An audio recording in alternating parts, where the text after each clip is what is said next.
வணக்கம். இந்த வீடியோவில் தமிழக அரசு ஊழியர்கள் மற்றும் ஓய்வூதியர்களுக்கு 10 அறிவிப்பு முதலமைச்சர் விஜய் வெளியிட்ட முக்கிய தகவல் சார்ந்து விவரத்தை பார்ப்போம். இந்த வீடியோவை தொடர்ந்து பார்க்குறதுக்கு முன்னாடி நம்ம சேனலை இதுவரைக்கும் சப்ஸ்கிரைப் பண்ணாதவங்க சப்ஸ்கிரைப் பண்ணிக்கோங்க. தமிழ்நாடு முதலமைச்சராக பொறுப்பேற்ற ஜோசப் விஜய் அவர்கள் தற்போது வரை அரசு ஊழியர்கள் பயன்பெறக்கூடிய வகையில் பல முக்கியமான அறிவிப்பை வெளியிட்டிருக்கிறார். தமிழ்நாடு முதலமைச்சராக பொறுப்பேற்றவுடன் அரசு ஊழியர்களுக்கு முதலாவது அறிவிப்பாக 58% இருந்த அகவிலைப்படியை 60% உயர்த்தினார். மேலும் ஜனவரி, பிப்ரவரி, மார்ச், ஏப்ரல் ஆகிய 4 மாதங்களுக்கான அகவிலைப்படி நிலுவைத் தொகை மே மாத சம்பளத்துடன் சேர்த்து வழங்கப்பட்டது.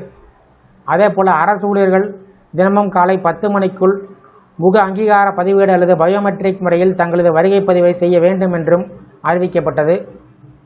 மனிதவள மேலாண்மை துறையில் 2026 ஜூன் 1 முதல் இந்த புதிய முறை நடைமுறைக்கு வந்துள்ளது.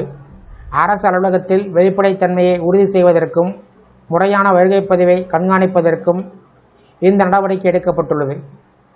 டாப்ஸ் ஓய்வூதிய திட்ட இறுதி விதிமுறைகள் வெளியிடப்படும் வரையில் கடந்த ஜனவரி 1ஆம் தேதிக்கு பிறகு ஓய்வு பெற்ற அரசு ஊழியர்கள், ஆசிரியர்களுக்கு மட்டும் அடிப்படை சம்பளத்தில் 30% அல்லது ரூபாய் 10,000 இதில் எது அதிகமாக உள்ளதோ அந்த தொகை இடைக்கால நிவாரணமாக வழங்கப்படும் என்று தமிழ்நாடு அரசு அறிவித்தது.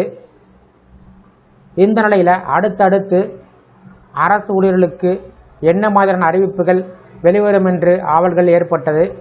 இந்த நிலையில் தவேகா வெளியிட்ட தேர்தல் அறிக்கையில் உள்ள அரசு ஊழியர்கள் மற்றும் ஆசிரியர்களுக்கான அறிவிப்புகள் என்ன என்பது சார்ந்து பார்க்கலாம். அரசு ஊழியர்களின் நீண்டகால கோரிக்கையான பழைய ஓய்வூதிய திட்டத்தை மீண்டும் செயல்படுத்துவது குறித்து தவேகா அரசு கனிவுடன் பரிசீலித்து மதிப்பீடு செய்யும். 5 ஆண்டுகள் அல்லது அதற்கு மேல் பணியாற்றிய தற்காலிக ஆசிரியர்கள், செவிலியர்கள் மற்றும் பணியாளர்கள் அனைவருக்கும் தவேகா அரசால் பணி நிரந்தரம் செய்யப்படுவர். பதவி உயர்வில் ஊழல் ஒழிக்கப்படும்.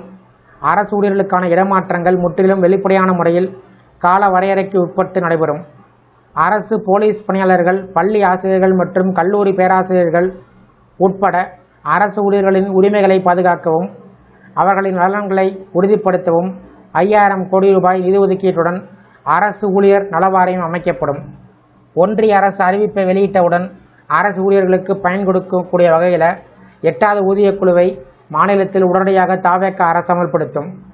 காவலர் நலத்திட்டம், காவலர் நலம் மற்றும் வேலை சீர்திருத்த சட்டம் கொண்டுவரப்பட்டு சுழற்சி முறையில் வார விடுமுறை அளிக்கப்படும். காவலர் சலவைப்படி 500 ரூபாயிலிருந்து 1000 ரூபாயாக உயர்த்தப்படும். சட்டம் ஒழுங்கை காக்கக்கூடிய பணியில் துணிச்சலாக செயல்பட்டு உயிரிழக்கும் காவலர்களை கௌரவப்படுத்தக்கூடிய வகையில் அவர்களின் குடும்பத்தினருக்கு 1 கோடி ரூபாய் கௌரவ ஊதியமாக வழங்கப்படும்.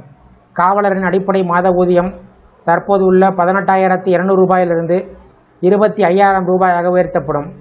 மேலும் அதிக பணிச்சுமை உள்ள பிரிவில் பணியாற்றக்கூடிய காவலர்களுக்கு மாதந்தோறும் கூடுதல் ஊக்கத்தொகையாக 1000 ரூபாய் வழங்கப்படும். தமிழகத்தில் விஐபிகளின் வீடுகளில் விதிமுறைகளுக்கு மாறாக ஆர்டலிகளாக காவலர்களை பணியமர்த்தும் முறை நிறுத்தப்படும்.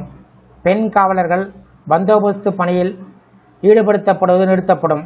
அவர்கள் முன்கள காவலர்களாக பணியமர்த்தப்படுவது உறுதி செய்யப்படும். தமிழ்நாடு ஆசிரியர் பாதுகாப்பு சட்டம் கொண்டுவரப்பட்டு தற்காலிகமாக பணியாற்றும் ஆசிரியர்களை 5 வருடங்களை நிறைவு செய்திருப்பவர் நிரந்தர ஆசிரியர்களாக மாற்றப்படுவார்கள். அதேபோல் தற்காலிக ஆசிரியர்களாக அவர்கள் பணியாற்றக்கூடிய காலத்தில் நிரந்தர ஆசிரியர்களுக்கு இணையாக தற்காலிக ஆசிரியர்களுக்கு சம வேலைக்கு சம ஊதியம் பெறுவது உறுதி செய்யப்படும். ஊதிய உயர்வு, அனைத்து அங்கன்வாடி பணியாளர்களும் கிரேடு டி அரசு ஊழியராக மாற்றப்பட்டு அதன் அடிப்படையில் அவர்களுக்கு மாதம் 18,000 ரூபாய் ஊதியம் வழங்கப்படும். அதேபோல் அங்கன்வாடி உதவியாளர்களுக்கும் சுகாதார விழிப்புணர்வு பணிகளை மேற்கொள்ளக்கூடிய ஆசா பணியாளருக்கும் மாத ஊதியம் 10,000 ரூபாய் என்பது உறுதி செய்யப்படும். ஓய்வூதிய பலன் 20 வருடங்கள் பணி நிறைவு செய்துள்ள அங்கன்வாடி மற்றும் ஆசா பணியாளர்கள் 15 லட்சம் ரூபாய் ஓய்வூதிய பலனாக பெறுவது உறுதி செய்யப்படும்.